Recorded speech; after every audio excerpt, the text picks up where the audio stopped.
Tá desligado aqui? Obrigado, viu? Muito bem, pessoal. Hoje é o último, hein? Já pensou? 20 encontros já, né? Passou rapidinho, né? 2 anos, né?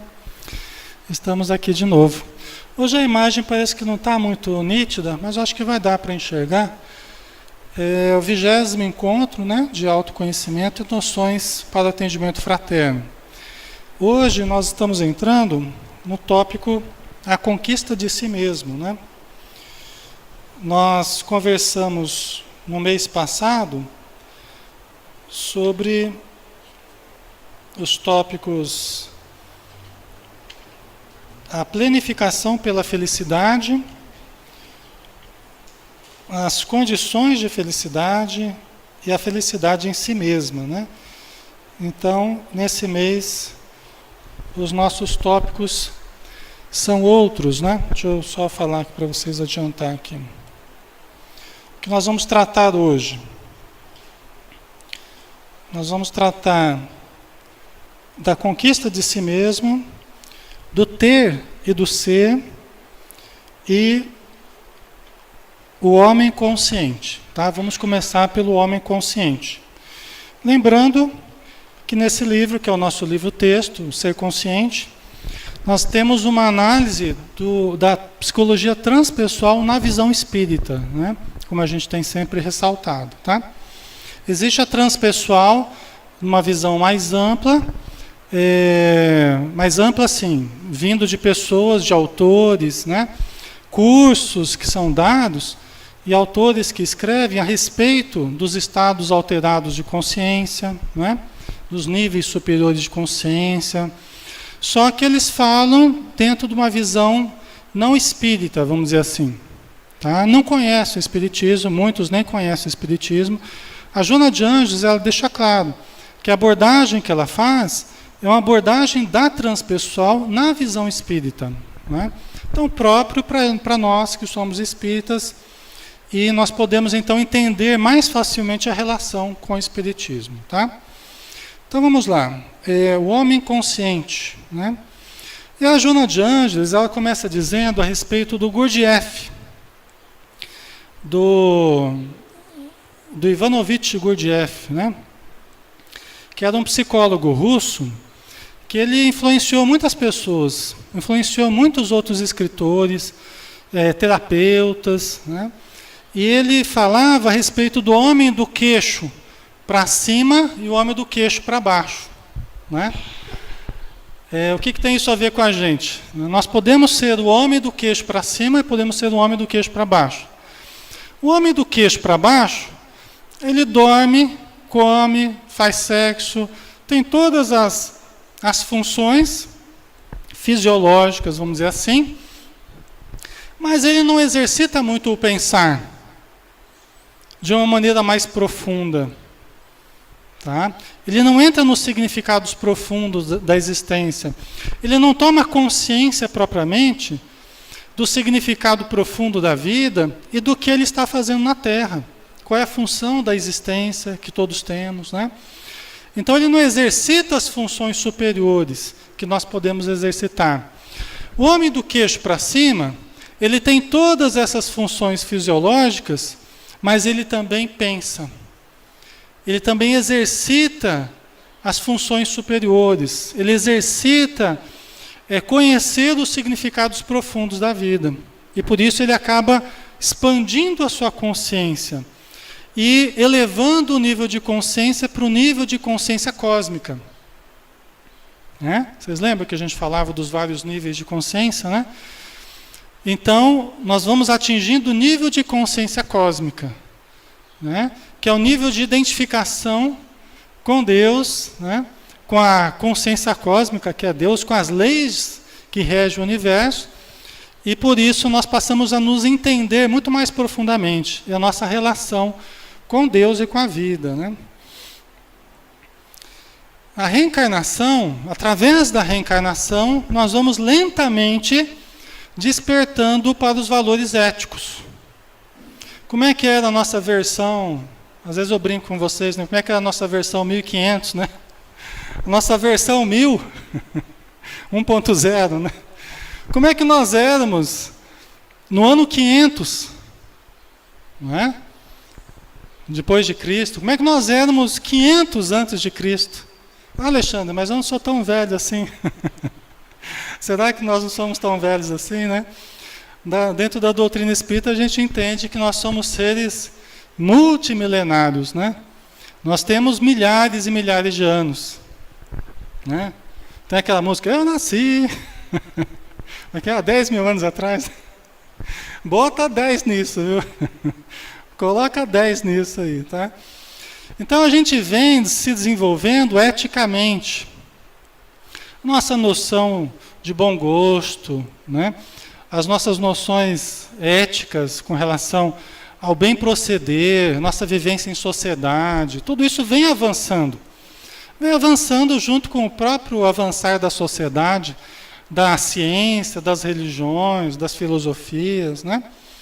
Então nós temos avançado.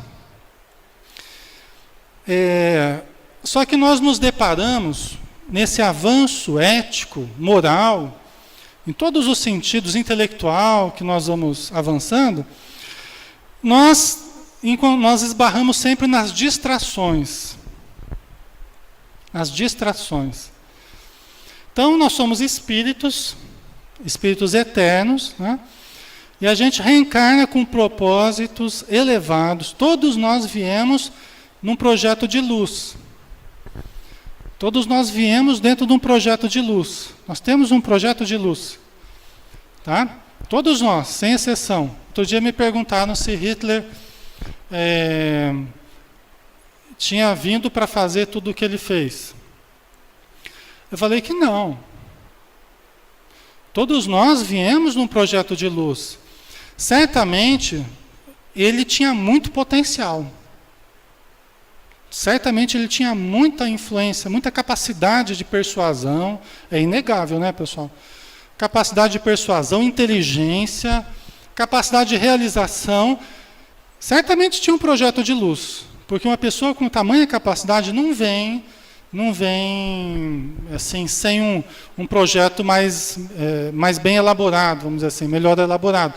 Só que a gente vem com um projeto de luz, e o que acontece? A gente vai tomando decisões, e muitas vezes a gente vai se desviando, e vamos nos envolvendo em tamanha perturbação espiritual, que nós podemos, às vezes, de um projeto de luz que a gente tinha, nós podemos gerar uma devastação. Não é? Napoleão e tantos outros, que fizeram muitas coisas boas, mas também, né, levaram muita destruição. A mentalidade do espírito capaz, do espírito inteligente, quando desviada, causa terríveis acontecimentos. Né? Então eu respondi dessa forma. Não sei se é exatamente assim, mas é a maneira como eu imagino essa questão. Né? Mas o que a gente sabe que os espíritos falam, até no livro dos espíritos, ninguém vem para fazer o mal. Ninguém vem programado para fazer o mal, não é? No livro dos espíritos está lá. Allan Kardec perguntou a respeito disso. Tá? Então, se a gente faz o mal é por nossa conta. São escolhas negativas que a gente faz. E aí as perturbações que a gente passa a viver, né? Então, dentro desse projeto de luz, pessoal, a gente vai se distraindo com tanta coisa, vai se distraindo do contato com a gente mesmo, com o self, com esse programa superior que nós poderíamos realizar, né? E as fugas espetaculares que ela fala. Né? Aquelas fugas cinematográficas que a gente faz, né? dos nossos deveres, das nossas responsabilidades, as fugas de nós mesmos, às vezes através do suicídio, através da dependência química, através da sexolatria, através da... A Joana de Anjos fala que até o vício nas telenovelas, né? Ela fala assim, ao lado de tantos vícios hoje em dia, você encontra os vícios das telenovelas.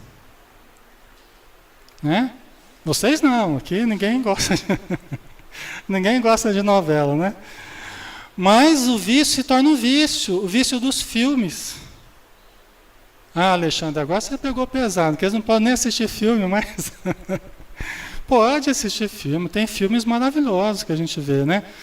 Mas quantas vezes a gente pode passar, às vezes um final de semana inteirinho, deitado lá, né, com as pernas para cima, assistindo filme, e um atrás do outro, né? Às vezes deixando de fazer coisas, desenvolver a alma em trabalhos maravilhosos da inteligência, do sentimento. Não acontece isso de vez em quando? Não é? Acontece, a gente sabe, né? Então, a gente acaba se transferindo para as metas vazias, que atormentam, que apaixonam. A gente acaba se identificando com esses hábitos. Alguns que parecem ingênuos, assim, que parecem tão sem importância. E aí, justamente por isso, a gente vai se apegando a eles, vai se apegando. Tem coisa que não é que faz tanto mal. A questão é que nós temos que achar um equilíbrio. Tudo que a gente faz demais acaba se tornando um mal. Acaba se tornando um mal, uma dependência psicológica, uma bengala psicológica, uma fuga psicológica, né? E aí a gente se apaixona, né? E esses tormentos que são gerados, né? Essas metas vazias, logo se esvaem, né? E a gente fica frustrado, pouco realizado, né? Uma outra situação que a Joana de Angelis nos traz aqui é a situação de nós geralmente só prestarmos atenção nas coisas quando se tratam de sensações físicas. Quando tem um apelo, dentro dessas distrações que a gente faz, que a gente vive, faz parte também a gente só prestar atenção nas coisas quando existem apelos sensoriais. Apelo das sensações, né? Aí a gente presta atenção. E tanto é assim que os programas de televisão, por exemplo, tá lá, não tem nada a ver o programa, mas coloca lá duas moças bonitas de lado, não é? Propaganda de, não é? As várias propagandas de produtos aí, alimentícios, sempre tem um apelo mais sensual, sempre tem um apelo, não é, pessoal? Veja bem, até mesmo comida, né? Muitas vezes, comida assim, chips, esses bolachas, né? Coloca lá um brinquedo, né? Tem lugar que eles nem permitem que coloque brinquedo associado à comida, por exemplo, né? Quer dizer, a comida já chama o nosso sensório. E para a criança, o brinquedo chama mais ainda a atenção, né? Mas nós aqui, né? Muitas vezes a gente só presta atenção, a gente só consegue manter a atenção quando existe um apelo sensorial mais forte. Quando a gente é chamado para uma reflexão mais profunda, de cunho moral, mais abstrato, mais transcendente, muitas vezes a gente perde o interesse, né? Até o Emmanuel falava num dos livros do André Luiz, ele falava até que na abertura de um dos livros, não lembro que livro que é, e o Emmanuel fala assim, que nós somos ainda como as crianças, que enquanto os pais estão contando histórias de fadas, contos fantasiosos, a criança está lá prestando atenção. Se começa a trazer alguns conceitos mais profundos, de cunho moral, muitas vezes a criança perde o interesse, né? Quem dá evangelização sabe disso, né? Os desafios que são nós despertarmos a moralidade, despertarmos o sentimento mais profundo, despertarmos a capacidade de abstração, tanto em crianças quanto em seres adultos, né? Então, apenas presta atenção quando se tratam de sensações físicas, nas quais chafurda até exaustão, para logo depois estar ansioso novamente. Nós que estamos aqui, quer dizer, nós já conseguimos parar aqui 1h30 para estudar temas como este. Mas tem muitas pessoas, talvez se você convidar para estar aqui, 1 hora, não precisa ser nem, às vezes meia hora que seja, a pessoa não, Deus me livre, não consigo ficar lá sentado com esse calor, eu vou na piscina, eu vou no, né? Quer dizer, a gente acaba indo sempre tendendo mais para os apelos sensoriais, né? Jogar bola, né? Outras coisas que têm a ver com essas sensações físicas, né? E aí a gente se chafurda nessas sensações, a gente mergulha fundo nelas até a exaustão. Até que a gente vai percebendo que elas não nos preenchem. Elas nos distraem, mas não nos preenchem.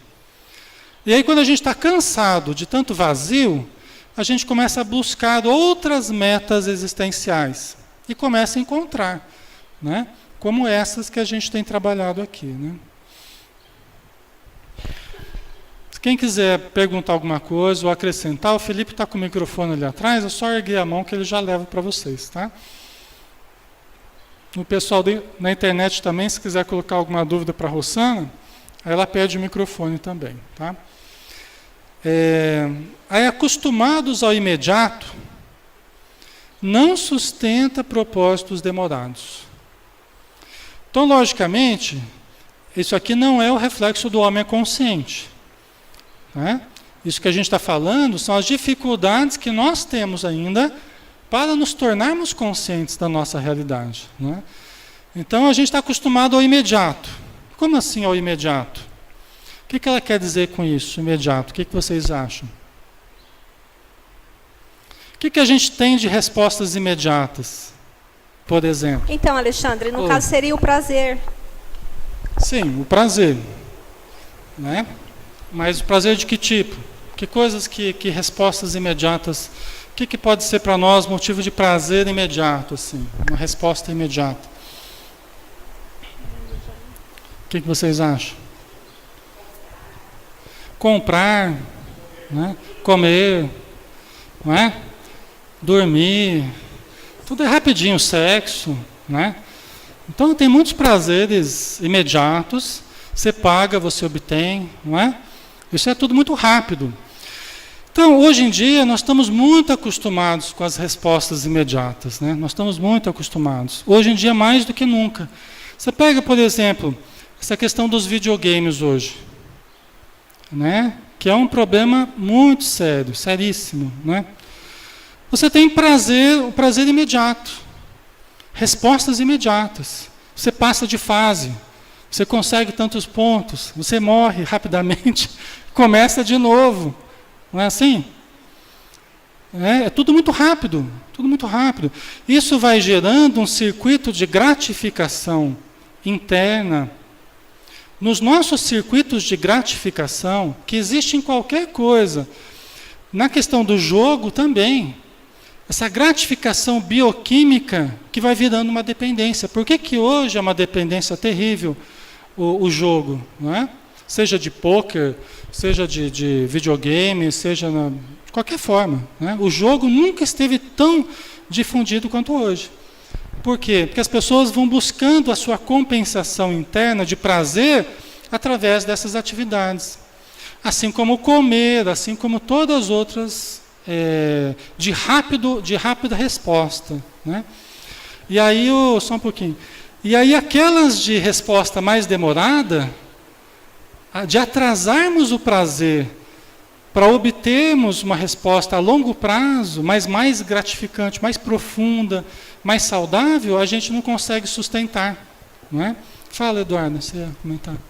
Esse mecanismo, você falou que é bioquímico, né? Sim. Teria também um componente assim de estruturar o ego de uma forma negativa nesse mecanismo de compensação? Sim, exatamente.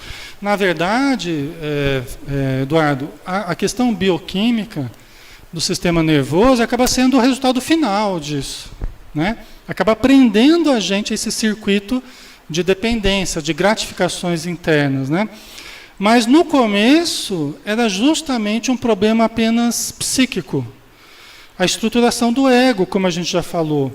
Muitas vezes, quando nós não temos o ego bem estruturado, nos sentimos vazios, frustrados, descompensados internamente, a gente tende a depositar, é o que ela está falando, a gente tende a depositar no exterior a nossa realização.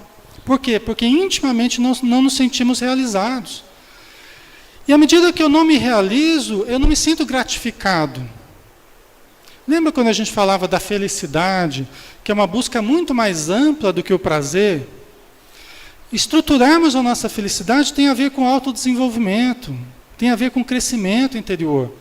E enquanto a gente não arregaça as mangas para tentar evoluir, a gente continua dependente dos apelos externos, numa tentativa de nos compensar. Só que não compensa, né? Na verdade, a gente só acaba se escravizando àquilo que a gente julga possuir, né? Tá? Você ia falar alguma coisa? Tem uma pergunta aqui. Sim. Posso dizer que isso está mais no âmbito do instinto ou que é meramente quase instintivo? Isso aí seria o quê? Seria o ego, porque o ego faz a ponte com o mundo de fora. A gente nunca pode esquecer isso, né? Nós estamos usando o ego aqui. O ego, ele se enraiza nos sentidos, né? Então, nós estamos usando o ego para gratificar os instintos, para satisfazer os instintos. Seria exatamente isso. É o ego a serviço dos instintos. Os instintos, pessoal, lembremos a nossa evolução das espécies, o nosso lado mais primitivo, né? A sensualidade, né? A agressividade, territorialidade, vários instintos que a gente traz do passado, né? À medida que a gente desenvolveu o ego, a consciência, né? Nós fomos usando muito a consciência para satisfazer os instintos ainda. Nós fazemos muito isso ainda, né? Só que hoje nós já temos a presença de algo superior, que é o superconsciente. Que são os ideais superiores da criatura, que deve comandar o conjunto todo. Então, tanto o ego quanto os instintos, eles devem estar a serviço do superconsciente, na verdade. Né? Por isso nós temos que desenvolver esses ideais superiores, estudarmos, né? Aplicarmos. Tá? A Beth ia comentar? Eu já respondi? Então tá bom. Né? Então, acostumado ao imediato não sustenta propósitos demorados. Né? O que Jesus falou? Bem-aventurados os que choram, que serão consolados, bem-aventurados os que forem perseguidos pela justiça, bem-aventurados os puros de coração. Ele foi jogando para frente a nossa capacidade de adiar o prazer. O que ele está dizendo? Olha, se acalme, aguenta firme, porque esse desprazer que você está vivendo, ele vai ter uma compensação.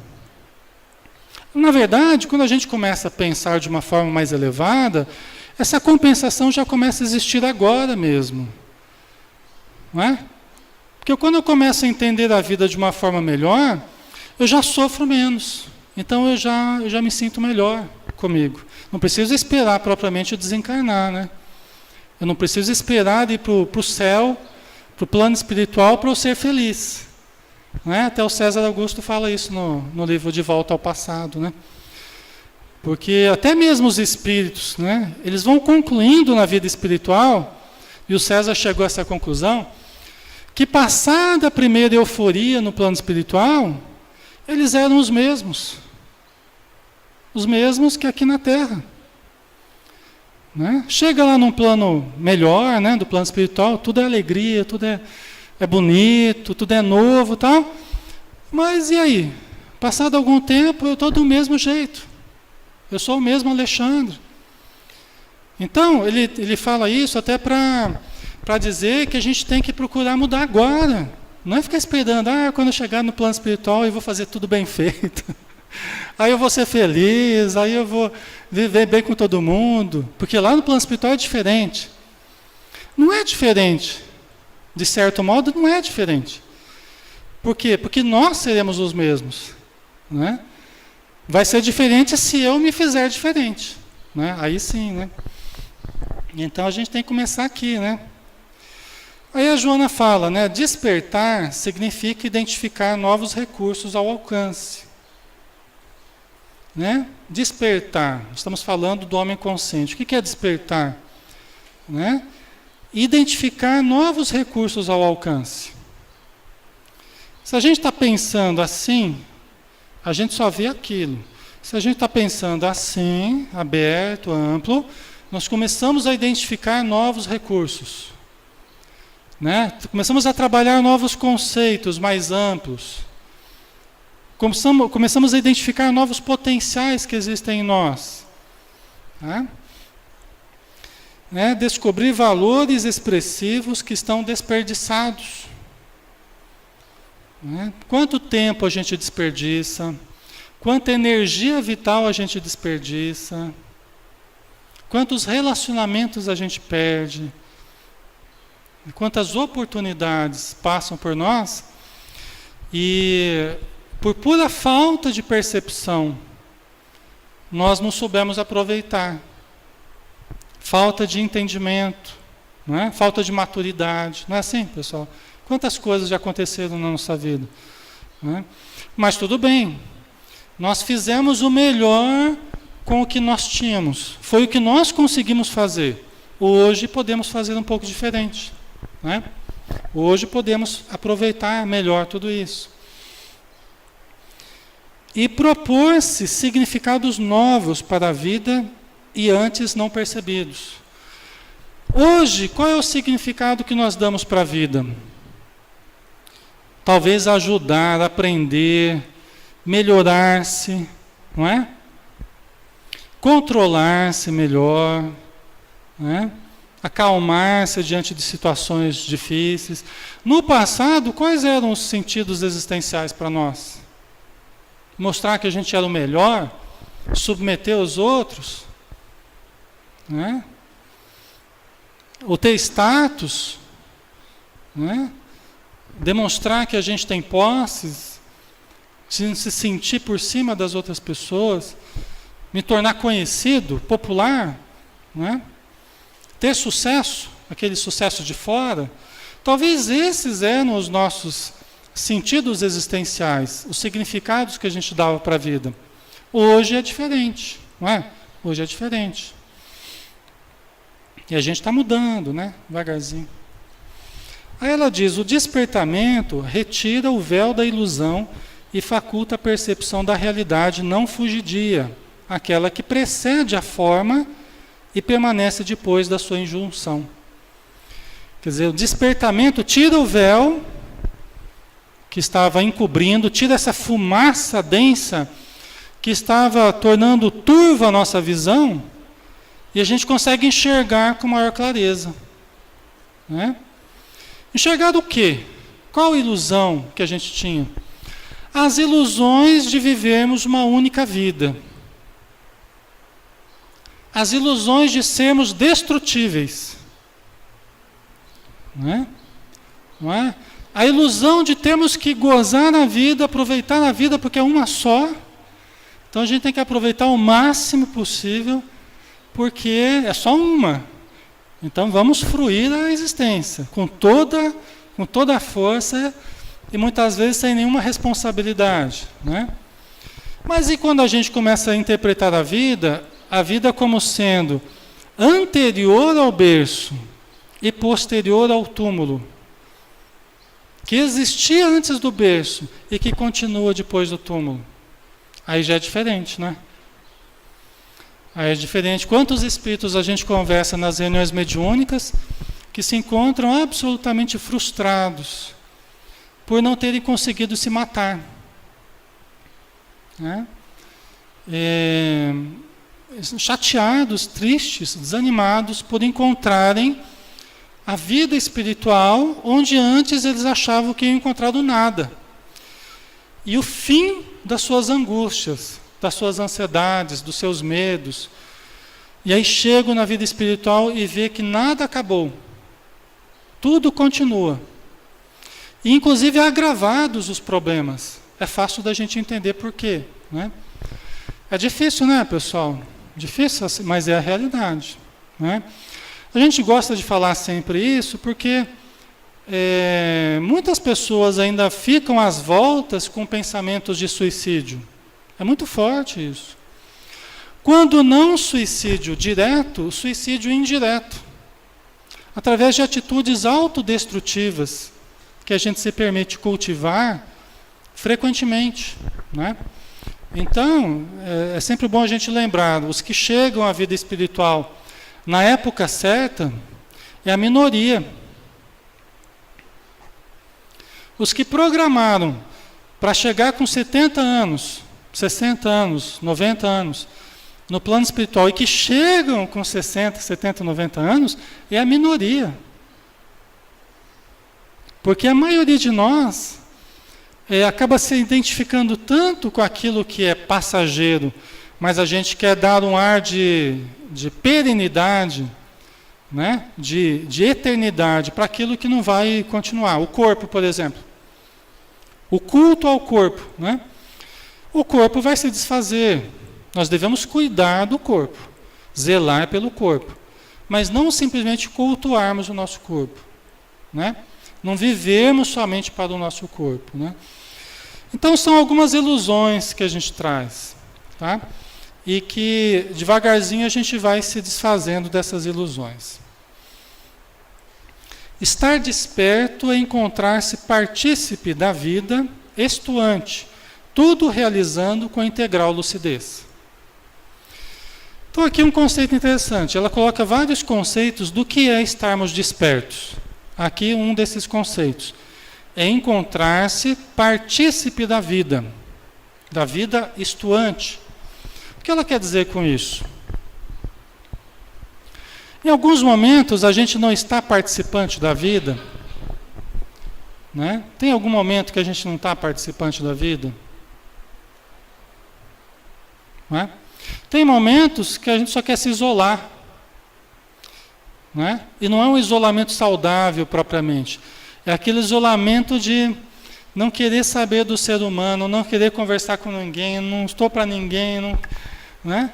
Que podem durar semanas, podem durar anos, podem durar décadas, muitas vezes. Né? Formando estados depressivos, né? Esse isolamento que faz mal para a pessoa. Tá?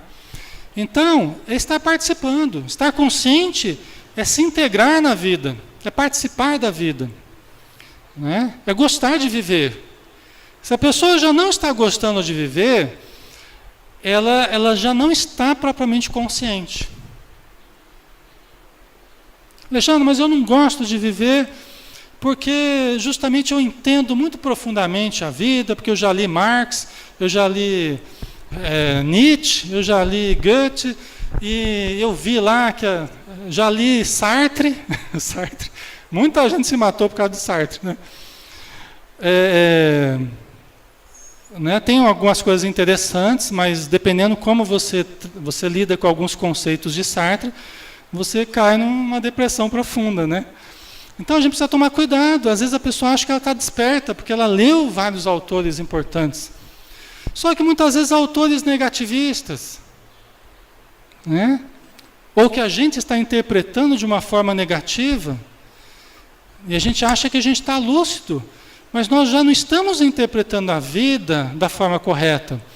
Porque se não interpretarmos a vida de um modo positivo, nós já não estamos vendo com a lente correta. Né? Nós já não estamos vendo, nós estamos vendo a coisa distorcida já. Tá? Porque a vida é positiva. A vida foi feita para nós gostarmos de viver, não para a gente querer fugir dela. Né? Então, a gente tem que participar da vida, né? Nos envolvendo, gostando e interagindo com a existência. Né? Então, o homem consciente, ele usa a inteligência e aplica o sentimento em perfeita interação, avançando sempre sem recuos nem amarguras. Então, outro conceito. Ó. O homem consciente usa a inteligência e o sentimento. Nós temos que equilibrar os dois. A Joana já falou nesse livro mesmo, no comecinho do livro, ela falou assim, que a gente só amadurece mentalmente quando nós usamos o pensamento e o sentimento juntos. O pensamento e a emoção. Os espíritos amigos, eles fazem uma análise crítica nos livros do André Luiz, sobre os cultores da razão pura. Você vê várias vezes os espíritos falando sobre isso. Os cultivadores da razão pura. O que seria isso? As pessoas que só trabalham com a razão pura. esquecem o sentimento aliado à razão, equilibrando a razão. E aí caem pela razão. Você vê que mesmo com a razão nós podemos cair, se não tiver o equilíbrio do sentimento. Tá? Diz, eu já falei isso para vocês, mas sempre vale a pena a gente repetir, o Carlos Torres Pastorino, através do Divaldo, ele fala que o coração tem supremacia sobre a razão. Isso equivale a dizer que o sentimento tem supremacia sobre o conhecimento. O Hermínio Miranda fala que quanto mais ele atendeu espíritos, fez regressão em espíritos, em reuniões mediúnicas, ele percebeu essa realidade. Quando a pessoa cai pela razão, é muito mais difícil do que quando ela cai pelo coração. E ele fala assim, que quando cai pelo coração, o próprio sentimento é degrau que ajuda a pessoa a subir mais rápido. E quando cai pelo conhecimento, pela razão, a pessoa fica muito mais tempo ali perdido no cipoal das ilusões que a gente cria com a razão. Vocês entendem isso? Então, a gente usa a inteligência, o sentimento em perfeita interação, avançando sempre sem recurso, nem amarguras. Jesus fala para a gente vigiar as nascentes do coração, para que a amargura não nos contamine. Olha que interessante, vigiar as nascentes do coração. Às vezes a gente ouve alguma coisa, a gente passa por alguma coisa, inadvertidamente a gente deixa que aquilo desça o nosso sentimento e contamine o nosso coração, a nascente do nosso coração. E aí há dois trabalhos, o trabalho de ficar e de desficar. O trabalho de contaminar e a gente tem que descontaminar depois. E às vezes leva tempo para a gente fazer isso. Então o ser consciente certamente experimenta as contingências da vida social, dos prejuízos políticos, das injunções do corpo, sem que tais ocorrências o desanimem ou o infelicitem. Olha que interessante, Quer dizer que a pessoa consciente não é um ser à parte da vida social, de tudo que a gente passa.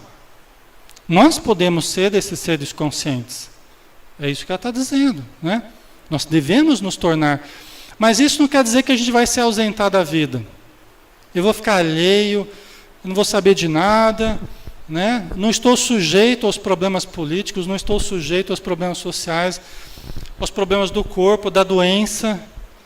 Nós estamos sujeitos a tudo isso, mesmo estando conscientes. Vamos passar por tudo isso. Só que podemos passar com um sentimento diferente, uma compreensão diferente. Problemas políticos, estamos passando por vários problemas políticos. Mas como a gente vai passar por esses problemas políticos? Eu vou deixar que isso me desestruture? Vou passar a vibrar negativamente, vou passar... Não. Passo por um problema do corpo. Isso vai me desestruturar totalmente? Não.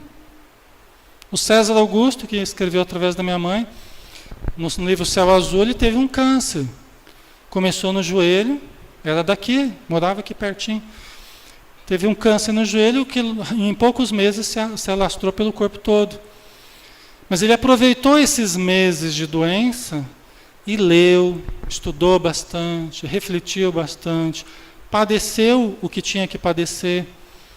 Mas também não precisou nem passar pelo umbral. Olha que coisa boa. Não precisou nem passar pelo umbral. Já foi direto, já pegou um ônibus direto já, não teve parada. Já pensou que beleza? Não precisava nem passar pelo umbral? Ficaram com inveja agora, Até os jovens no plano espiritual, quando o César falou que ele não passou pelo umbral, já falaram, mas sortudo você, Porque muitos deles passaram pelo umbral, dependendo como que é o nosso desencarne, o nível de consciência que a gente tem ou que a gente não tem, o nível de apego à matéria ou de desapego, tudo isso vai ser importante, né? A gente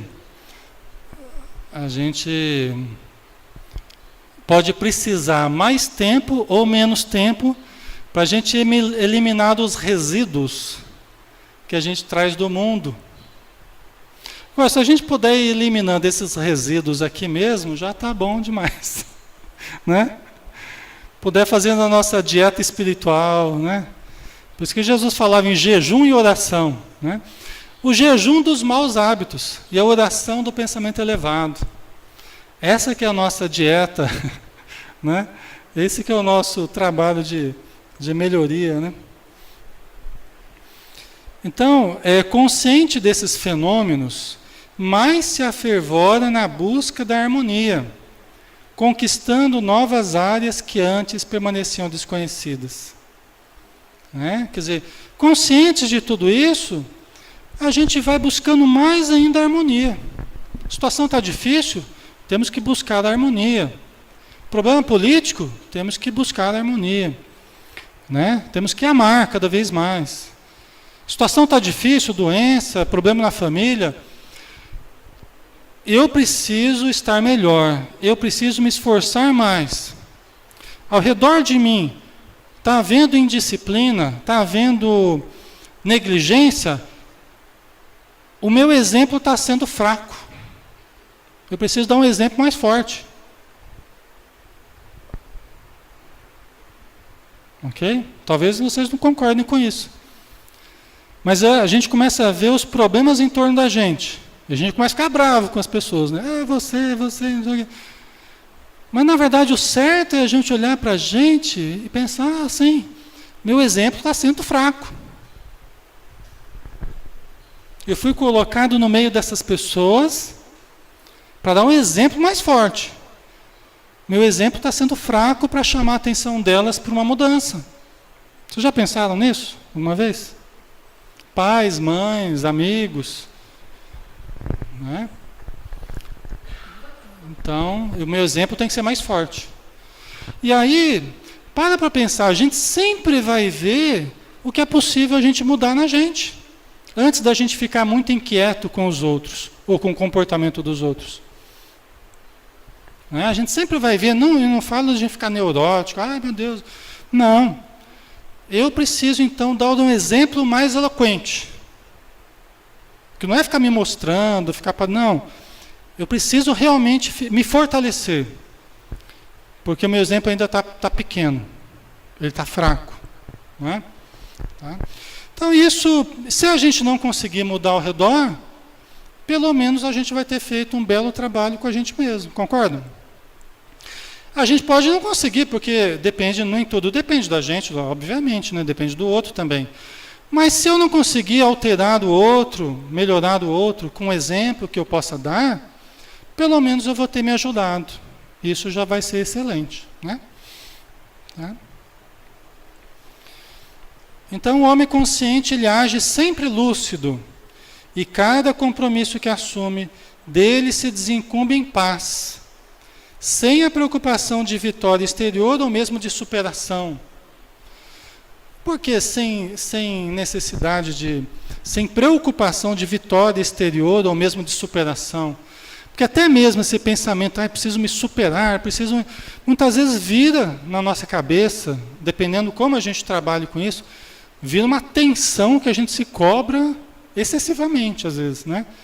Então nós temos que achar o ponto de equilíbrio, né? Eu não preciso mostrar, a questão não é mostrar para os outros, no sentido de eu me compensar internamente, mostrando para os outros. Eu preciso provar para os outros. Não, nós não temos que provar para os outros. Nós temos que fazer pelo nosso crescimento, dar um exemplo que ajude as outras pessoas, mas não é questão de simplesmente provar para os outros que nós somos bons o suficiente, não é isso, né? Fala, Rossana. Tem outra pergunta. Sim. Mas isso não é de alguma forma se responsabilizar? Mas nós somos de alguma forma responsáveis também. Entendeu? Dizem os espíritos que nós somos responsáveis pelas imagens que nós criamos na mente dos outros. Né? Ninguém vive só para si. 1000 olhos nos observam. Paulo de Tarso chega a dizer que nós somos cercados por uma tal nuvem de testemunhas, tanto na matéria quanto no plano espiritual. Por isso, foge de todo embaraço, diz o Paulo de Tarso, que tem muita gente vendo, tanto aqui quanto lá. Por isso, foge de todo embaraço. Qualquer situação irregular aí, resolva. Porque nós estamos sempre sendo responsáveis também pelo que os outros veem de nós. Né? O que nós geramos na mente dos outros, somos responsáveis. Né? Não de forma absoluta, porque tem a responsabilidade do outro. Tá? É uma corresponsabilidade aí. Tá? Mas somos também responsáveis por isso. Né? Tá? A autoconquista é um crescimento natural e não perturbador, assinalado pelo aprofundamento da visão da vida, totalmente diverso do comum, passando a transpessoal, portanto espiritual. Então, olha lá, a autoconquista é um crescimento natural e não perturbador. Pessoal, se começa a gerar perturbação em nós, começa a gerar tensão, já estamos no caminho errado. Começa a gerar tensão, começa a gerar perturbação. Estamos fazendo da forma errada. Tá? Por quê? Porque a vivência da paz, ela deve permear a nossa busca de crescimento. A gente não, a gente quer criar tensão. Tudo a gente cria tensão. Né? Uma coisa que a gente vai aprendendo com os espíritos, com a literatura espírita, é que eles fazem tudo sem tensão. Eles não gostam de criar tensão. Tá? É a chamada paz. A gente não, a gente acha que não. A gente tem que criar tensão, bastante tensão. Tem que acumular bastante compromisso, bastante coisa, bastante correria. A gente tem que fazer as coisas assim, alucinadamente, para conquistar o céu bem rápido. Tá? Para a gente mostrar que a gente está sendo bonzinho para os espíritos, a gente se mata de trabalhar, né? E no final das contas está tão atormentado quanto antes. Está tão ansioso, tão sem paz, quanto brigando com todo mundo. Está quase incorporando, né, os espíritos necessitados assim, né, nos grupos, nos trabalhos, de tão atormentado que está. Né? A gente fala que está fazendo a caridade ainda. É para fazer a caridade. Vamos fazer a caridade. Sai que nem é louco fazendo a caridade. É óbvio que eu estou brincando aqui, né, pessoal? Tá? Exageros à parte aqui do que eu estou falando. Vocês dão um desconto aqui dos exageros, vocês vão entender o que é, não é? Vocês já estão lembrando das coisas, né, que vocês vivem. Tá? Eu demorei para entender isso, viu, pessoal? Eu ficava que nem doido também, alucinado fazendo as coisas. De vez em quando ainda fico. Mas já menos, tá? Já menos do que antes. Mas a gente vai aprendendo que é preciso viver a paz. Não adianta você ansiar a paz. Eu anseio por viver em paz, por ser feliz. Mas começa vivendo em paz agora. Aqui agora, seja feliz agora. Não é? Então a gente cria um monte de correrias para ser feliz lá. Vai no plano espiritual ficar tão atormentado quanto aqui. No plano espiritual está sim de espíritos atormentados. Ué, não estão no plano espiritual? Não devia estar feliz no plano espiritual? Não deixou o corpo físico? Por que não está feliz no plano espiritual? É sinal que só deixar o corpo, só ir para o plano espiritual não resolve. É preciso a gente aprender a construir a paz aqui na Terra. Né, dentro de nós, né? Jesus falou: o reino de Deus está dentro de vós, não está aqui acolá, não vem com aparências exteriores, está dentro de nós, né? A gente ainda está buscando fora de nós as distrações que a gente estava falando aqui, né? Harmonizando aspirações e lutas, buscas e realizações, o homem consciente vive integralmente todos os momentos, todas as ações, todos os sentimentos, todas as aspirações. Isso aqui parece uma coisa, às vezes olha assim, parece uma coisa simples, até óbvia, mas é muito profundo isso, pessoal.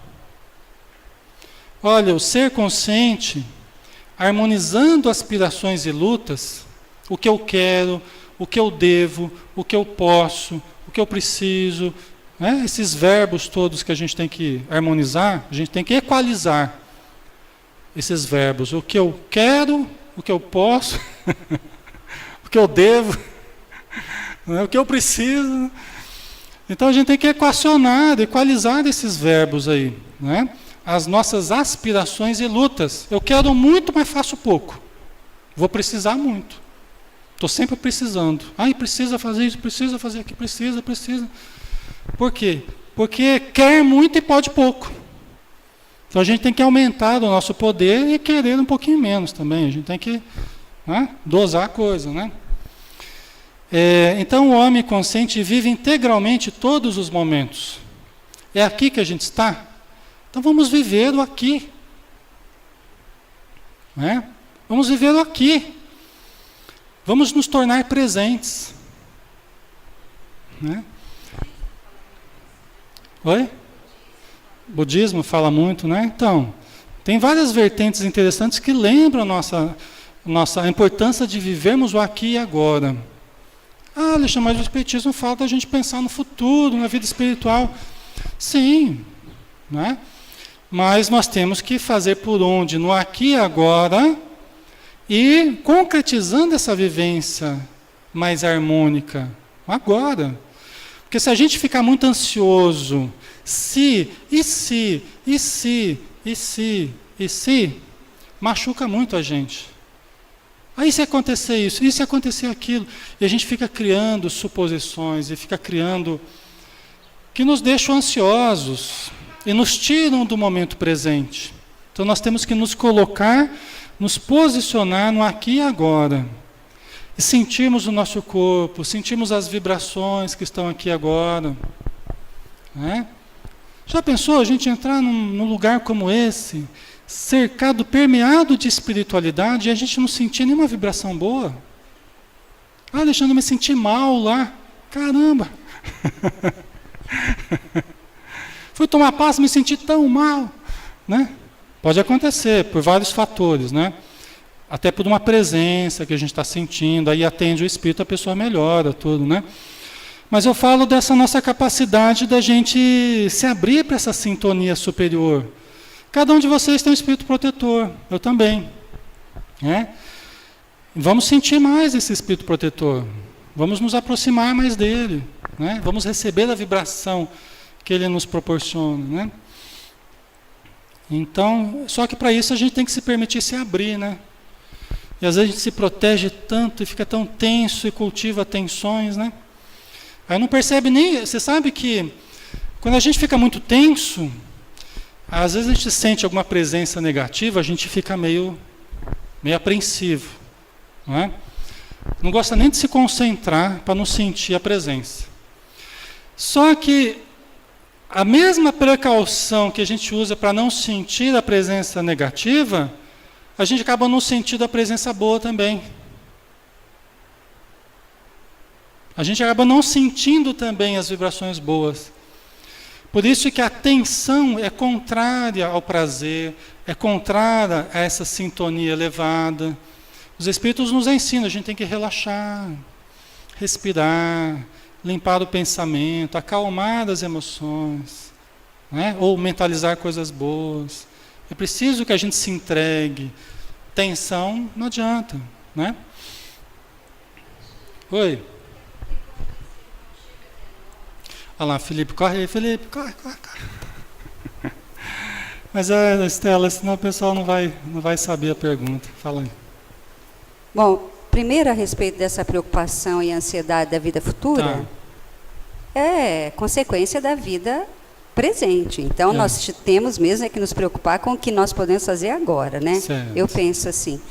E essa defesa que a gente tem, às vezes, com os irmãos necessitados, eu já não. Eu gosto, tá. porque sei que se ele se aproximou, é porque eu posso auxiliá-lo. Certo. A não ser que o meu pensamento esteja tão ruim, tão inferior, né? Tão, assim, abaixo da frequência de amor, que eu esteja atraindo e piorando a situação do meu irmão. Certo. Mas, imediatamente, elevo meu pensamento e peço, Isso aí. né? Então, esse exercício é necessário para que a gente esteja em paz e faça com que os que nos cercam verdade. também É tenham isso mesmo. paz. É. Né? Elevar o pensamento, né? É isso mesmo. Sair daquela sintonia, né, Estela? Né? Sintonia que o espírito desarmonizado ele emite, né? Mas nós não precisamos ficar nessa sintonia, né? Outro dia eu estava conversando, não lembro com quem, que a gente falava sobre isso. Às vezes a gente acorda mal, né? E esquece de acorda com o pé esquerdo e esquece de colocar o direito. Né? Fica o dia inteiro com o pé esquerdo só, né? E esquece de colocar a perna direita no chão, né? Ou seja, você acordou mal, já acorda e já faz uma prece. Né? Já sai daquela sintonia, já pega um livro, né? Senão já começa mal o dia e acaba tudo sendo consequência disso. Né? Acho que a Inês quer falar, Felipe.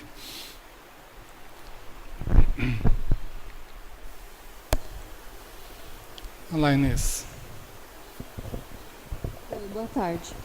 Fala mais no microfone, Inês. É que eu sempre lembro de uma coisa que você me disse, Alexandre, um dia na terapia. Você falou assim, faça tudo com calma. E isso eu tenho posto em prova na minha vida, assim, sabe? Eu acho que é basicamente a chave de tudo, porque quando a gente faz tudo com Inês, calma... fala um pouquinho mais no microfone, sim. Quando a Isso. gente faz tudo com calma, a gente tem paz para fazer as coisas. E as coisas acabam dando certo. Certo. Quando você faz isso, Isso. praticando as coisas assim, com É calma. verdade, é verdade. É. Muito bom. Então. E já disse isso para outras pessoas que também fizeram isso e vieram me dizer que realmente Fazer funciona. com calma. Tá certo. Quando a gente vai fazer muito atabalhoada a coisa, a gente sai tropeçando. Né? Já começa daí, né? Tromba aqui, tropeça ali, derruba lá. Geralmente é assim, né? Então a gente fazer as coisas com calma já é um... E quando a gente tem muitas coisas para fazer num dia só, aí a gente mantém a calma também e vê Sim. o que é prioridade. Sim. E vai fazendo. Exatamente, isso mesmo. Faz a fila lá, vamos resolvendo os problemas um por um, E aí o que né? não é prioridade para hoje, deixa para amanhã. Para poder manter essa paz, esse equilíbrio, né, dentro da gente. É, isso mesmo. Bem lembrado nisso. Muito bom. É isso aí, pessoal. Como a gente geralmente fica com menos tempo para depois do intervalo, a gente tem 3 temas para trabalhar. Hoje vamos trabalhar o segundo rapidinho? Eu sei que vocês estão meio cansados aí. Se quiser levantar um pouquinho, levanta, respira, espreguiça. Tá? Rapidinho, é vapt-vupt. Tá? Aí a gente já finaliza hoje, né? Para a gente não deixar nada aí pro mês que vem, tá? Porque senão, imagina, né? Em dezembro, vocês vão estar correndo que nem louco. Tomara que não, né? Mas nós vamos entrar no tópico ter e ser. Ter e ser, tá? Então vamos lá, vamos ver o que ela vai falar sobre essa relação do ter e do ser. Tem 3 coisas na nossa vida que a gente tem que aprender a lidar nesse sentido aqui, que é o ter, o ser e o fazer. A gente estava falando do fazer aqui, a gente falou bastante, né? Mas a relação do ter também é importante, com o ser, né? Aí ela começa dizendo que a infância e traços de insegurança... A infância, chama atenção para a infância e os traços de insegurança que a gente traz da infância. Ou seja, nós trazemos traços de insegurança da infância. Né? Situações que a gente viveu em família, em sociedade, na escola. Né? A gente traz ainda resquícios da insegurança. Tá? E o que isso faz com a gente no presente? A gente acaba se apegando a coisas e pessoas no sentido de nos compensar dessa insegurança, ou diminuir um pouquinho essa nossa insegurança, tá? Grudando em alguém, ou em coisas, ou em situações, que sirvam de bengalas psicológicas para nós, para a gente se apoiar, muletas, que a gente se apoia em vista das inseguranças. Tá? E tenho medo de passar necessidade, aí eu quero acumular, com medo de passar necessidade. Aí eu tenho medo de ficar sozinho, aí eu fico, né, doido querendo achar alguém para grudar nessa pessoa, para me abraçar essa pessoa, para não ficar sozinho. E se eu saio de um relacionamento, eu já quero entrar no outro relacionamento de imediato. Às vezes nem dou o tempo necessário de refletir melhor o que aconteceu no anterior e já quero pular para um outro relacionamento. Eu quero amar o próximo.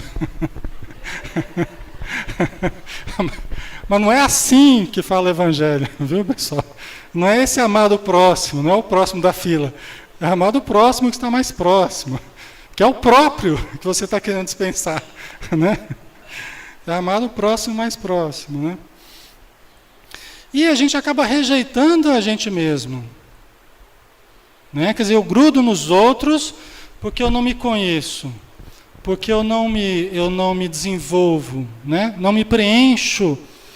E aí eu quero usar o outro para preencher o vazio, né? E tenho rejeição por mim mesmo, porque eu não me vejo com valores, eu não gosto de mim, não me amo. Aí eu digo que eu amo o outro, mas eu te amo, né? Que quer dizer, eu preciso de você. Não é exatamente amor. Precisar é diferente de amar. Precisar é algo que eu estou querendo do outro. Amar é muito mais algo que eu faço pelo outro. Concorda? O amor verdadeiro, né? Esse amor, eu preciso de você, é aquele amor que a gente acaba ficando dependente. É como um vício, na verdade, né? E isso acaba desajustando a gente e desajustando a nossa vida social. Que se a gente passa a ser possessivo, né, por demais apegado, né, ciumento, isso acaba desajustando a nossa vida, né, pessoal e social, né? Então a gente usa isso como mecanismos de evasão. Tá? Nós usamos esses mecanismos de evasão do autoencontro, de nós nos conhecermos, né? Acabamos nos identificando, grudando demais com as coisas de fora, para nos evadir de nós mesmos, para fugirmos de nós mesmos, né? Cultivando a nossa fragilidade, né? Buscando a realização por valores externos, para destaque no grupo social, ignorando a realidade profunda. Tá? Então, vocês entenderam a mecânica toda da coisa? Eu me sinto vazio, não me conheço, acabo buscando no outro aquilo que iria me preencher, não é? Buscando nos apelos externos, no destaque no grupo e tal, e continuo ignorando a minha realidade profunda, né? Aí ela diz, ninguém vive bem sem a segurança interior. Ninguém vive bem sem a segurança interior. Posso ser rico, posso ser poderoso, posso ser bonito, o que mais? Posso ser tudo aí que socialmente a gente valoriza muito. Mas se eu não tenho segurança interior, nada disso é sustentável. Nada disso gera plenificação. Porque o poderoso vai se tornar ditador, implacável, né? O bonito vai usar a beleza apenas para dominar, para controlar os outros, para manipular, seduzir, né? O dinheiro vai servir para comprar pessoas e não gerar propriamente amor nas pessoas, né? Vocês entendem? Então, sem a segurança interior, sem o desenvolvimento interior, todos esses recursos externos, na verdade, acabam se tornando mais motivos de queda para a gente, e não algo que nos promove, né? Não que isso tudo seja ruim, mas é o modo como eu uso esses recursos, né? Quando não é buscada no autoencontro, ou é nos meios exteriores. E aí surge o medo de perder e a angústia. torna-se possuído pelo que julga possuir. Não é? Então eu acho que eu possuo dinheiro, mas na verdade eu sou possuído pelo dinheiro. Não é? Eu é que sou possuído. Eu julgo que eu estou aproveitando de tal coisa, mas na verdade eu estou sendo absorvido por aquilo que eu julgo estar aproveitando. Aquele prazer que eu acho que eu estou fruindo, na verdade eu estou sendo absorvido por aquilo que eu digo fruir. Tá? Certo? Então isso só gera medo de perder e angústia. Né? Por exemplo, eu posso ter medo de passar necessidade, como eu já falei. E trabalhar para conquistar. E aí o que acontece comigo? Eu fiquei seguro, não fiquei? Aí eu sou uma pessoa segura. Geralmente não. Agora eu estou com medo de perder. Né? Antes eu tinha medo de passar necessidade, aí eu acumulei, agora eu tenho medo de perder. Se eu não fui me desenvolvendo ao mesmo tempo, eu só acumulei, agora eu tenho medo de perder. E pode ser tão forte esse medo de perder, que eu me torne escravo de problemas psiquiátricos, por exemplo. Né? Acabo desenvolvendo problemas graves aí, ligados à ansiedade, né? E outras coisas, tá? Autodesprezando-se, graças à insegurança íntima, não se considera merecedor de afetos, supondo que, quantos se lhe acerquem, estão interessados no que ele tem, e jamais no que é. Olha que armadilha. Quer dizer que de tanto eu me desconhecer, né? Eu não me conheço, não me amo, estou vazio internamente. Eu acho que os outros não me amam também. Quanto mais eu tenho, mais eu acho que as pessoas estão vindo em busca do que eu tenho e não em busca do que eu sou. Porque eu não conheço o que eu sou. Eu não me amo. Ok? Né? Por isso que existem aqueles casamentos de famosos, assim, que a gente vê, casamento já com divisão de bens, bem cuidadoso, porque eu já estou casando com o outro já, com medo já de que o outro está casando comigo não pelo que eu sou, mas é pelo que eu tenho. Não é assim? Já é o medo. Ou seja, já é o casamento já que está com boas possibilidades de não dar certo já. Né? Infelizmente. Tá? Tomara que dê certo, mas já tem boas chances de não dar certo. Né? Tá? Ninguém tem alguma coisa no mundo. Desculpa falar isso para vocês. Né? Ser portador dessa notícia, né? Ninguém tem coisa alguma no mundo. Nós não temos coisa alguma no mundo. Alexandre, mas eu tenho meu corpo. Tem? Você pode perder daqui a pouco. Né? Nosso corpo vai virar poeira. A gente não tem nenhum corpo.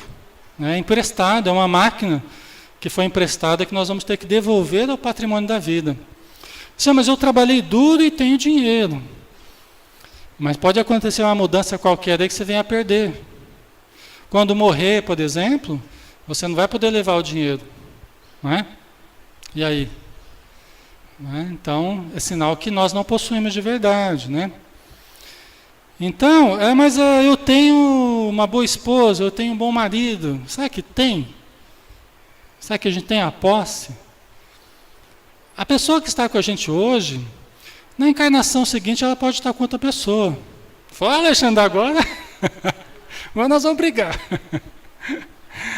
Mas pessoal. Né? Desculpa desfazer essa ilusão que vocês traziam, tá? Mas nós não somos o primeiro e nem seremos os últimos, tá? Nós já tivemos várias encarnações. As pessoas que estão conosco hoje já estiveram em outros contextos, em outras famílias, com outras pessoas, já tiveram filhos com outras pessoas. E no futuro existirão novas encarnações que isso acontecerá também. Então nós temos que desenvolver o amor fraternal também. Temos que aprender a soltar, a libertar das pessoas.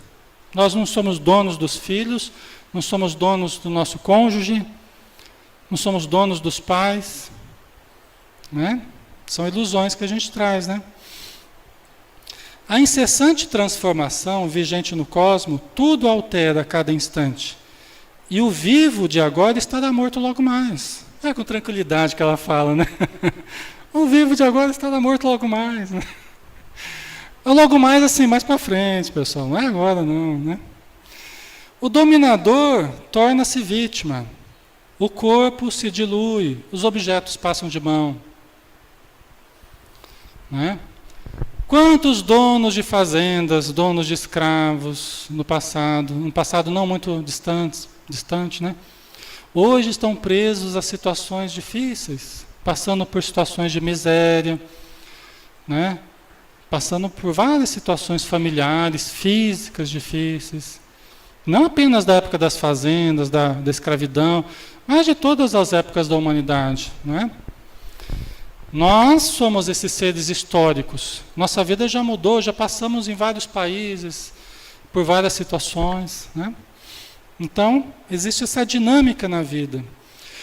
Não é bom a gente pensar assim? Não começa a fazer a gente relativizar as posses que a gente tem? E se a gente começa a relativizar as posses, a gente já começa a se libertar. Porque eu já não sou mais escravo de pessoas e de situações e de posses. Mas também eu tiro de mim esse peso que eu carregava, né? De carregar tudo isso, essas posses todas que eu achava que eu tinha, né? Isso era peso dentro de mim, né? E para terminar, né?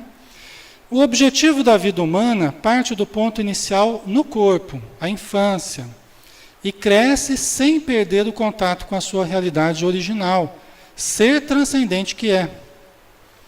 Então, olha só, pessoal, o objetivo da vida humana parte do ponto inicial no corpo, a infância. Todos nós passamos pela infância. Né? A criança está muito mais conectada ao espírito do que nós. Por quê? Porque ela ainda não absorveu essas várias ilusões que nós trazemos na nossa cultura. Então ela está mais ligada ao que ela era no plano espiritual. Ela é mais simples, mais espontânea, né? Ela não vê maldade em nada, né? Ela está mais com aquela realidade espiritual viva dentro dela, né? Deveria continuar assim ao longo do tempo, conectada a si mesmo. Mesmo aprendendo a lidar com a realidade do mundo de fora, ela deveria manter-se conectada consigo mesma. A nossa educação, por alguns problemas que a gente tem ainda, educacionais, familiares, pessoais, né? Nós ajudamos muito essa criança a se desconectar. Nós favorecemos muito para essa desconexão. Mas não deveria ser assim. A gente deveria pegar desde a infância e ir ajudando essa pessoa a manter o contato consigo mesma até o fim da existência. Né? Mas são os problemas que a gente vive, alguns deles a gente já tratou aqui, né? A nossa agressividade, a nossa imposição, o sistema educacional, que não leva em consideração a realidade de cada um e soca as informações goela abaixo das nossas crianças, né? Nós fazemos isso, não é? E toda vez que eu simplesmente aceito o que vem de fora, sem questionar, sem avaliar, sem ajustar a minha realidade, sem levar em consideração a minha realidade, eu estou me desconectando de mim para me ajustar à realidade de fora. Mas muitas vezes me desajustando profundamente. Faz sentido para vocês? Muitas vezes me esquecendo quem eu sou de verdade.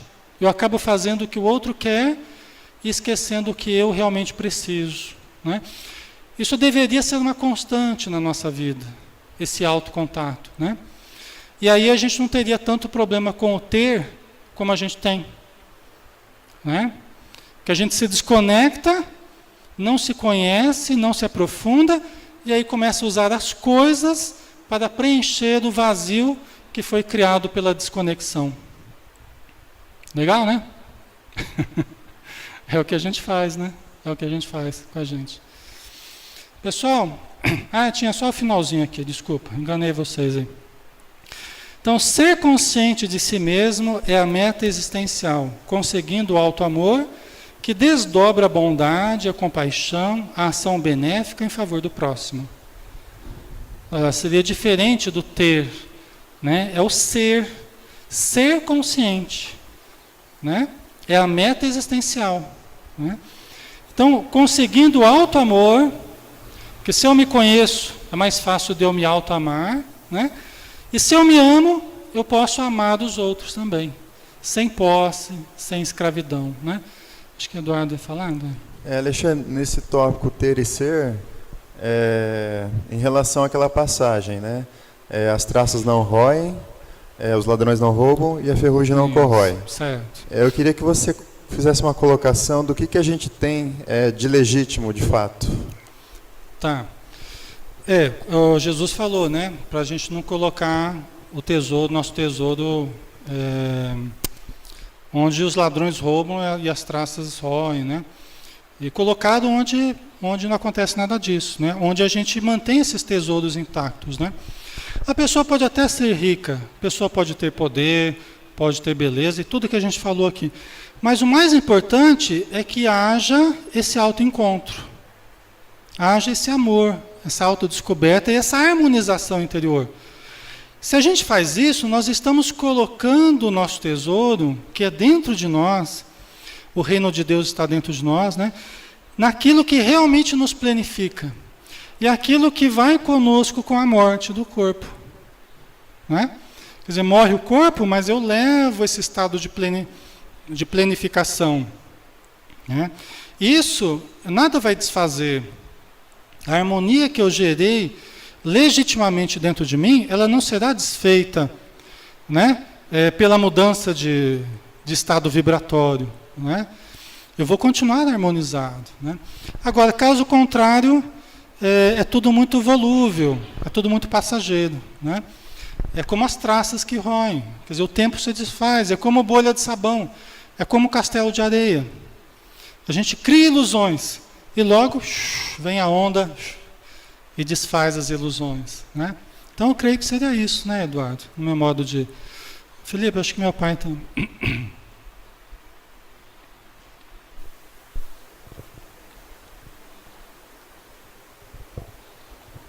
Alexandre, o irmão José, na psicografia do Bacelli, ele fala que a gente só tem o que a gente dá. Né? Não dá para levar nada, não dá para levar o corpo, não dá para levar dinheiro. O dinheiro, os bens que a gente tem que pode levar, é só aquilo que você abriu mão para ajudar o necessitado. Né? Esse daí você tem. Verdade. Esse passa para o lado de lá. Só tem o que dar. É isso mesmo. Vamos ajudar, né? É verdade. A vida foi feita para a gente aprender a dar um ao outro, né? Cada vez mais, né? Trocar recursos, né? É verdade. Pessoal, acho que aqui a gente acabou então esse tópico. Aí fica só um para a gente, depois do nosso lanchinho. Vamos fazer um lanchinho de 10 minutinhos, pode ser? Pode fazer um intervalozinho aí, a gente volta e faz o término, tá bom? Então, pessoal da internet, 10 minutinhos a gente está de volta, tá? É VaptVupt. Oi. Hoje é o último dia. Hoje vocês vão soltar rojão lá, finalmente acabou esse curso.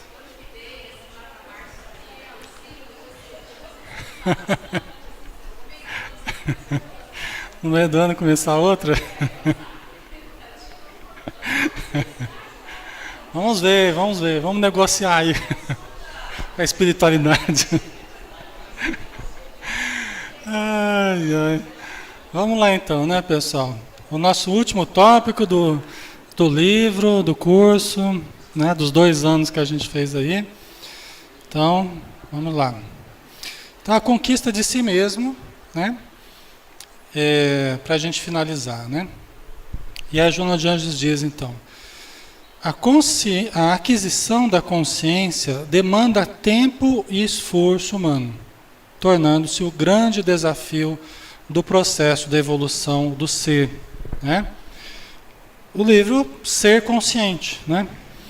E essa aquisição da consciência demanda tempo e esforço humano, né? Ninguém vai adquirir a consciência sem esforço. Ninguém vai ter esse prêmio, né, a verdade sobre si mesmo, né? E sobre as coisas também que nos cercam, será um prêmio concedido àquele que duramente o buscou. Assim como qualquer outra coisa na nossa vida, né?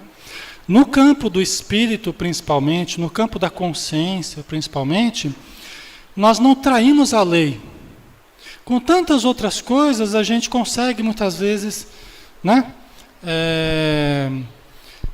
benefícios imediatos, e a gente consegue, né, tirar vantagens e tal, mas nesse campo nós não conseguiremos trair a lei.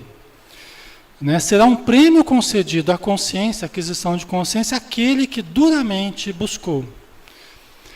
Toda vez que a gente renuncia a coisas para estudar, para ler em casa, para meditar, para analisar, para refletir, toda vez que a gente deixa outros afazeres para buscar o que é mais profundo, né, nós estamos elegendo para nós um caminho que a princípio parece que a gente está perdendo algo, mas na verdade a gente não está perdendo algo, a gente está ganhando, né? Isso inclusive que eu creio que é o sentido das palavras de Jesus, quando ele diz que aquele que perder a sua vida, ganhá-la-á. E aquele que acha que está ganhando, perdê-la-á. Né? Quem quiser salvar a sua vida, perdê-la-á. Então, às vezes a gente quer viver, não, eu tenho que aproveitar a vida, estou perdendo tempo se eu for lá estudar, se eu for ler Joana de Anjos. E, na verdade, a gente está ganhando a gente mesmo. É autoconquista, é autoconsciência. Né? Então, demanda tempo e esforço humano, tornando-se o grande desafio do processo da evolução do ser. Né?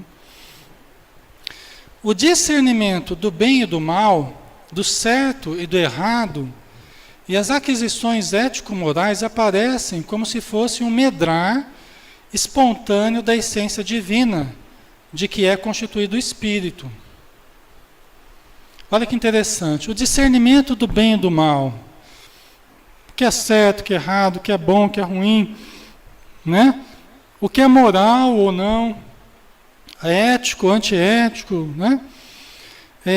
Vai surgindo espontaneamente, né? Da essência divina de que nós nos constituímos. Então nós temos Deus em nós, por isso que a evolução é contínua, porque nós somos essa essência divina. Nada vai parar dessa evolução. Pode dar uma desacelerada momentaneamente, mas nada consegue parar definitivamente essa evolução. Né? Porque Deus é a força, é a onipotência, é o onipoder, né? É a onipresença, a onipotência. Então nada é tão poderoso quanto Deus, quanto a verdade. Né? Então, surge espontaneamente, até a gente lembraria aqui do Evangelho de Marcos. Né? O Evangelho de Marcos, no capítulo 4,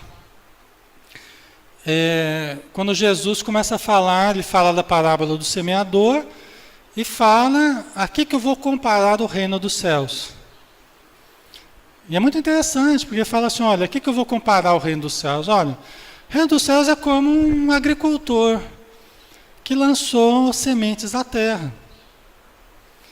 E ele foi dormir, e passou um dia, passou uma noite, passou outro dia, passou outra noite. Você pode dar uma olhada no Evangelho, está lá desse jeitinho. E quando ele menos esperava, germinou.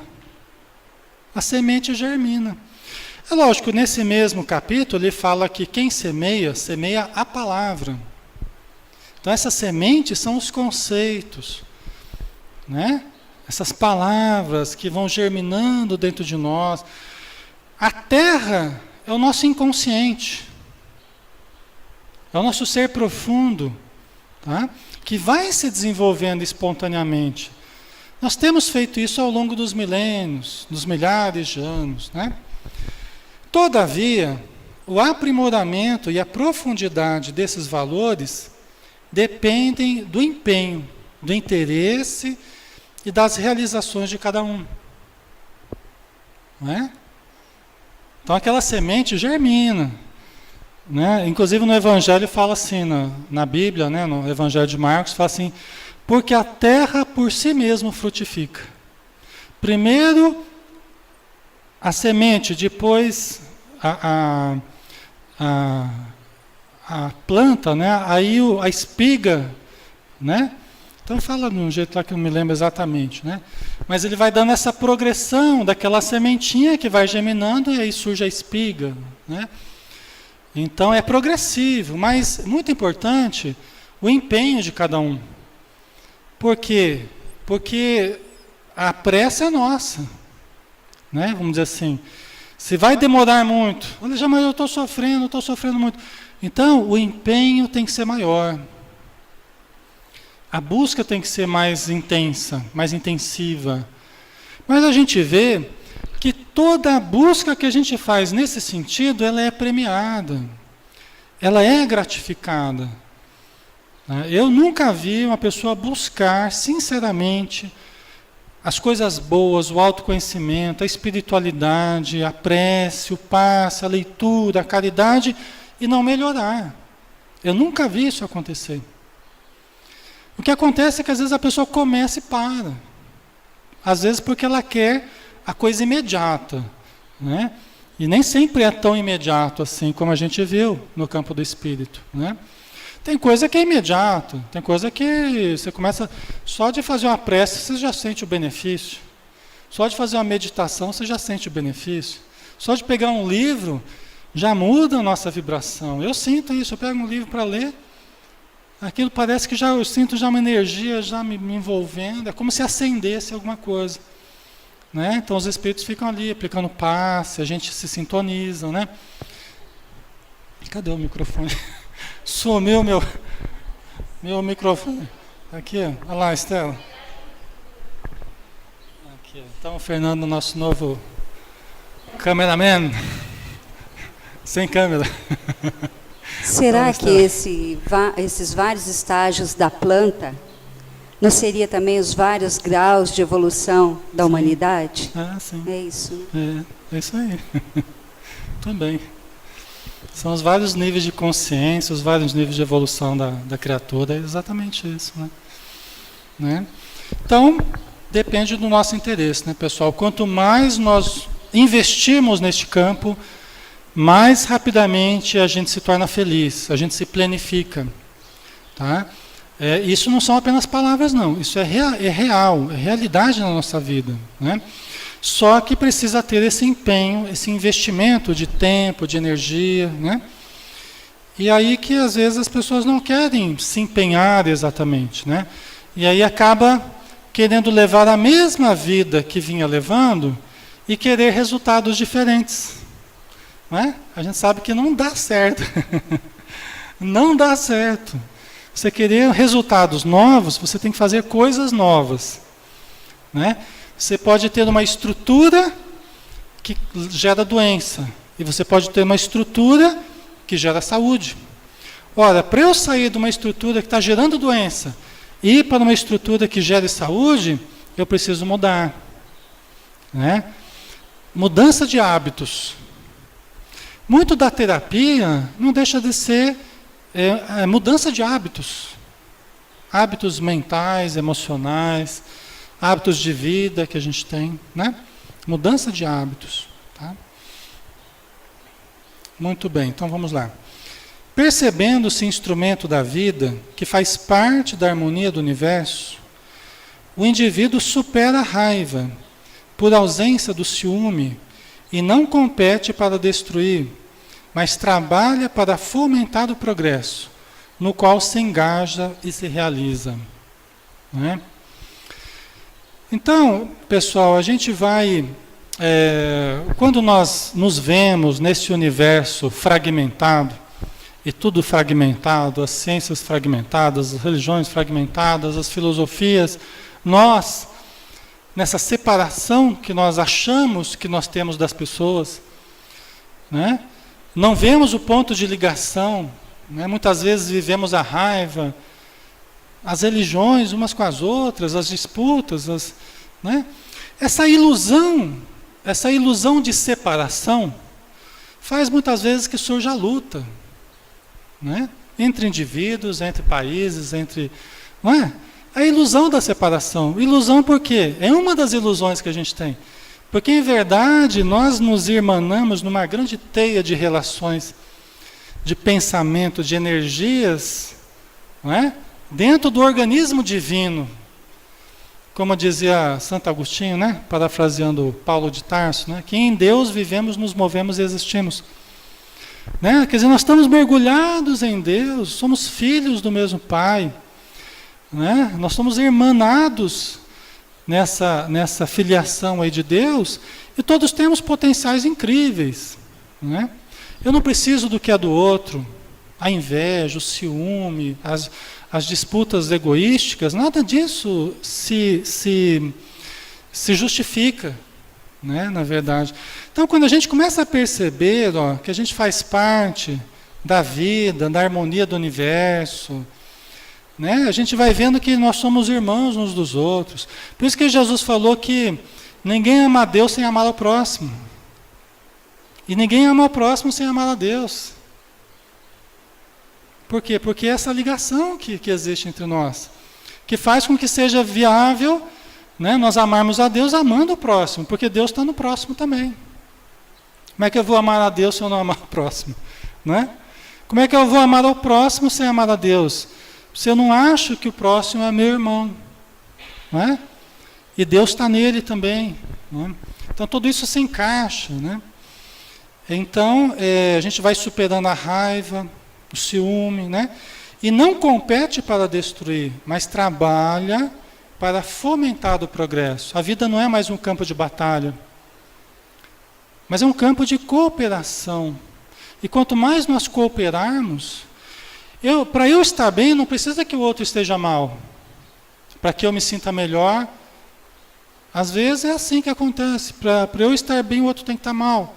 Porque aí eu faço bem, para ele eu me sinto bem. Não é? Não.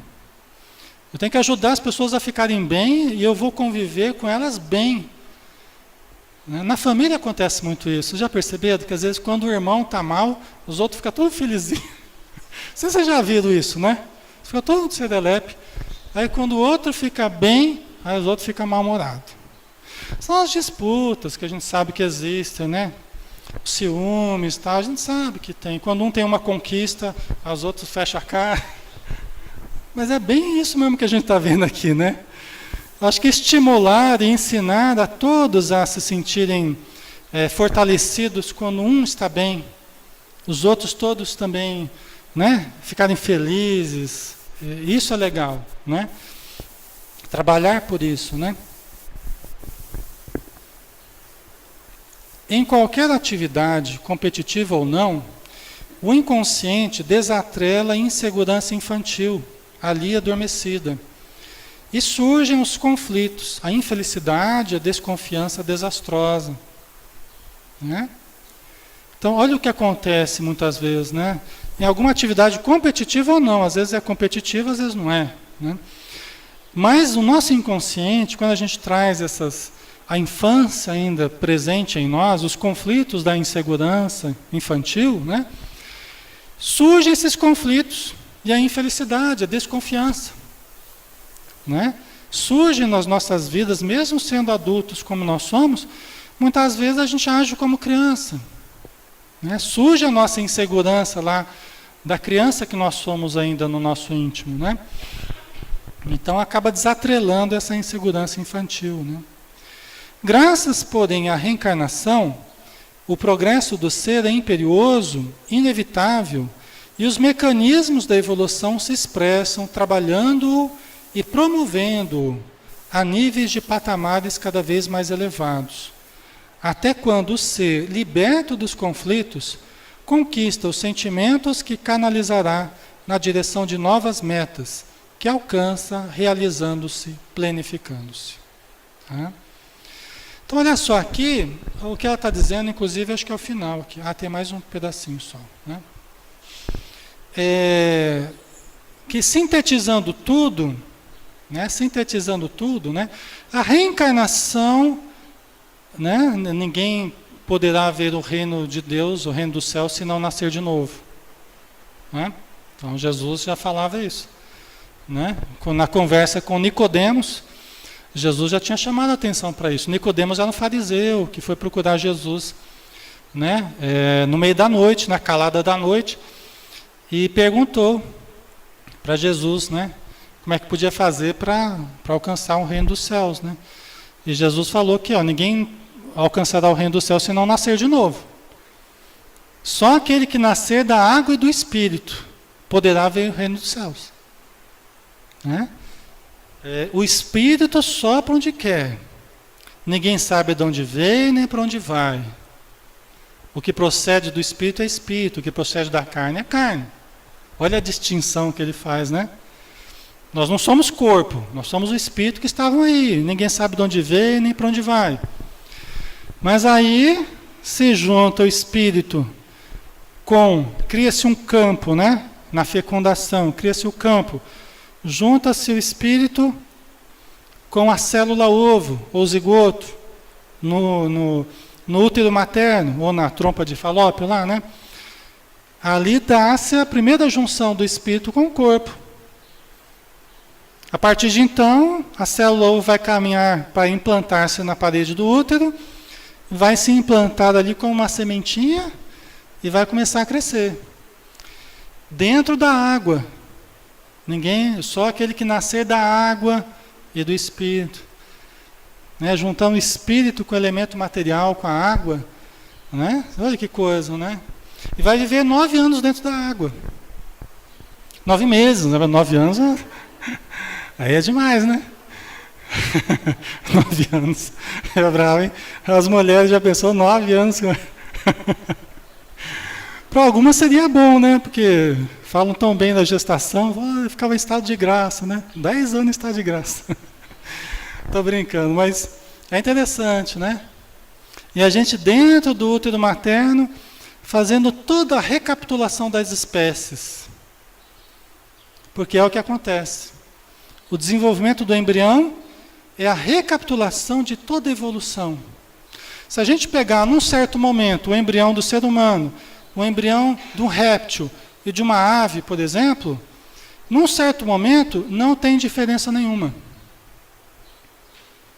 Demonstrando que nós tivemos um passado em comum.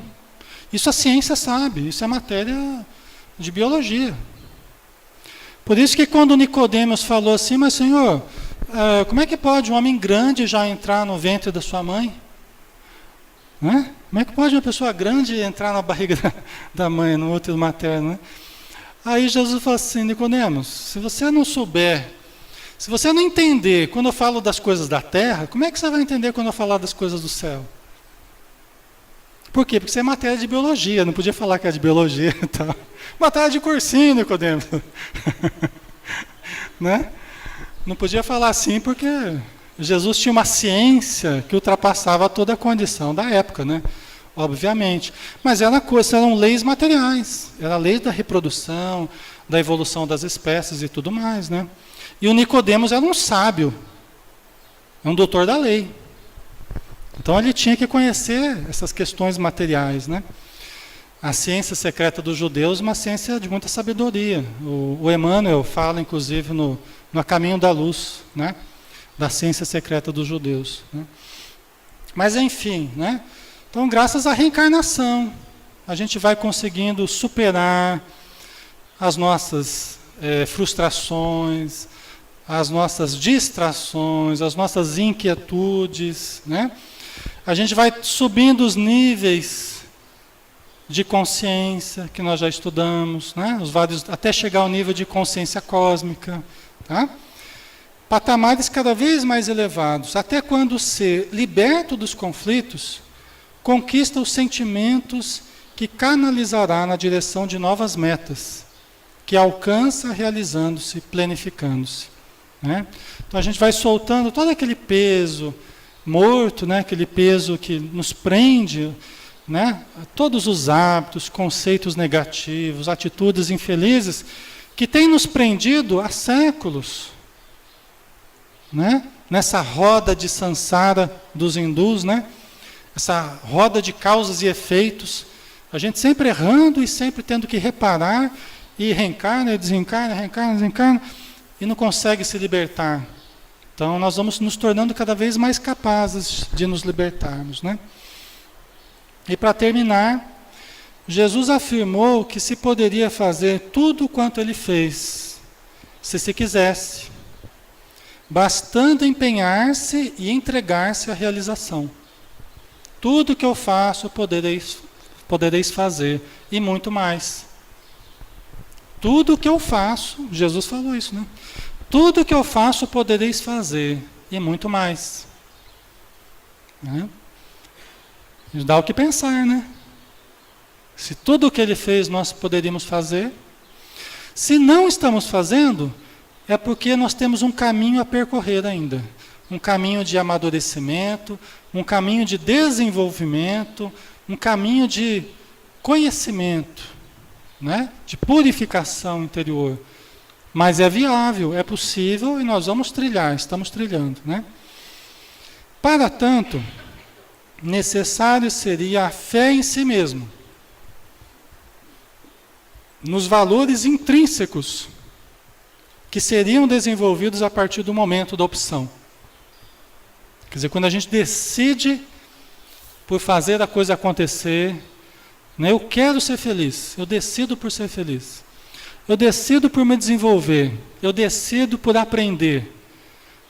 Então, você decidiu, a partir desse momento você já está acelerando o passo.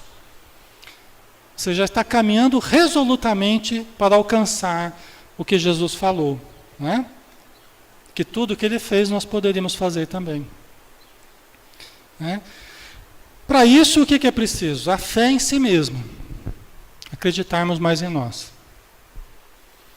Né? Por isso que a Joana de Ângeles lembra que a maior descoberta da atualidade, qual que é? Eu já falei umas 10 vezes isso para vocês. Para terminar com chave de ouro. Qual que é a maior descoberta da atualidade? Oi? Chocolate? Não. Cacau show? Não. Mestre, seria... Captei a vossa mensagem. Qual que é a maior descoberta da atualidade?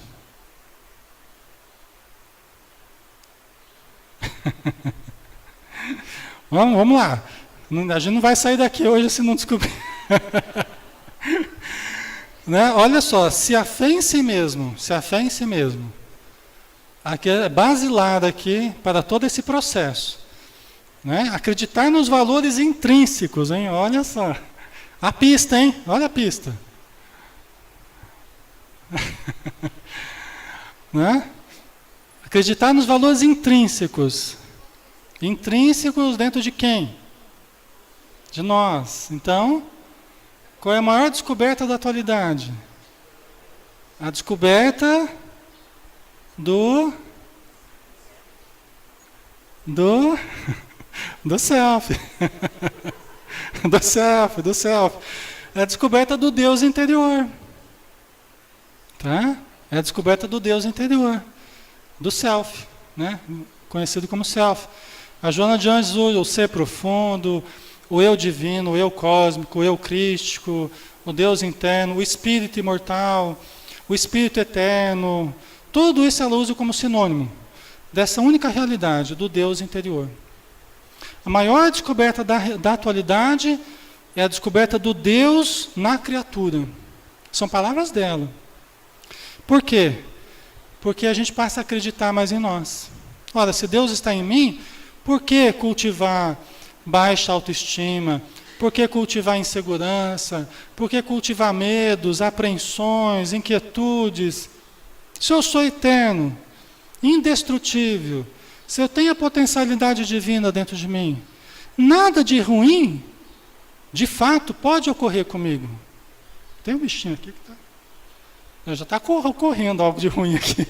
Estou brincando. Isso aí é para queimar a língua, né? Estou voltando aqui.